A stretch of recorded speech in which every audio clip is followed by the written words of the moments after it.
Hammaga assalomu alaykum, hurmatli obunachilar. Alhamdulillah, orzu qilib kutilgan kunlar inshaalloh Kamolxon akamizga Angliyadan vizalar chiqdi. Xudo xolasa ko'zlaringni oldilarida bismillah deb ko'rsatamiz inshaalloh. Bismillahirrohmanirrohim. Maşallah, Kamolxon aka, kayfiyatlar qalay aka? Kayfiyatlar endi o'ta boshqacha tushuntirish qiyin aka. Bu kunlarda orzu qilib mana bu kunlar ham keldi. Bismillahirrohmanirrohim. O'zi kelsa bilmay qolar ekansiz. Maşallah aka, shirin bo'lib turishini qarang bu vizalar. Xudo xolasa aka, inshaalloh mana akamizga Angliya vizalari tasdiqlandi. Xudo xolasa bu yuzda aka qanaqa taassurotlar bor? Endi taassurotlar aka bu bitta videoga sig'maydi. Alohida o'zim vlog ochishim kerak. Taassurotlar tushuntirgan. Taassurotlar juda zo'r. To'g'risi biz boshida Jamol aka siz bilasiz, endi biz ko'rib turgan odamlar ham bilsin. Aslida biz boshqa bir mashinliklarga aldanib qolib, dokumentimizni tekshirgani keldik. Alloh xayrli qilibdi kelganimiz sabab ana vizamizni ham qo'lga kiritdik. Sababi biz boshida rosa qiyinchiliklar ko'rdik, lekin Jamol aka sizga avvalambor Allohga, keyin sizga sabab chiqarganiga ming bor shukr, rahmat. Endi nima desam bo'ladi? Xolisona fikrim, kelinglar, gaplashinglar. Hammasi qonuniy, shu noldan vizingizni olib berguncha, endi agar imkon bo'lsa, balki o'zlari ham tashlab keladi, Xudo xolasa bizni. Inshaalloh. Endi yana bitta video qo'yamiz, Xudo xolasa, endi aeroportdan o'zizga inshaalloh kelishganimizni.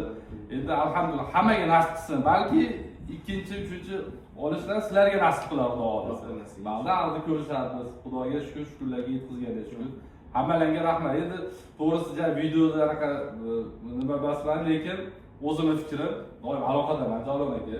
Kim kelsa aytaverasiz. Mana misol Farg'onamni yigitiman, mana shu eshitmaga aqlim yetmagan edi.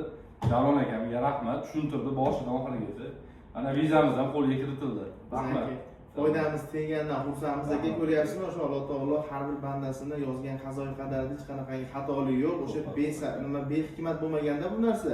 O'sha qanaqadir ish bilan ofisga kelib tekshiruv xizmatidan foydalandilar, qanaqa mashinliklarga hujjat jo'natishgan sizlarga, ularga o'sha tekshiruv natijasida haqiqatan ham o'sha hujjatlarning noqonuniyligi uchun ham biz o'zimiz prosesni bismillah boshlagandik. Mana o'sha Alloh taolo xayrli qilib, mana inshaalloh rizqlari qo'shilgan ekan, sababini qildingiz, sizlar sababini qildilar, Xudoyim mana yetkazdi inshaalloh.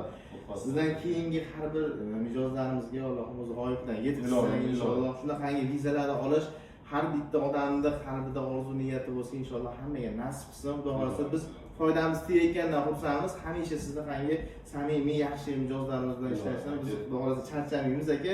Kelgusingizga omad tilab qolamiz. Kimga Angliya vizalari kerak bo'lsa, bemalol aloqaga chiqib ko'rasizlar. Foydamiz tegsa xursandmiz aka. Kelgusingizga omad tilab qolamiz. Xudo xolasa aeroportdan chiroyli videolar qilamiz. O'sha Angliyadan turib ham Xudo xolasa videolar tashlab turamiz. Inshaalloh Xudo xolasa aka. Ishlaringizga omad. Alloh har doim xayrli qilsin inshaalloh. Shunaqangi samimiy, yaxshi inson bo'lavering aka. Hammaga rahmat, sog' bo'linglar. Easy visa, best of the best.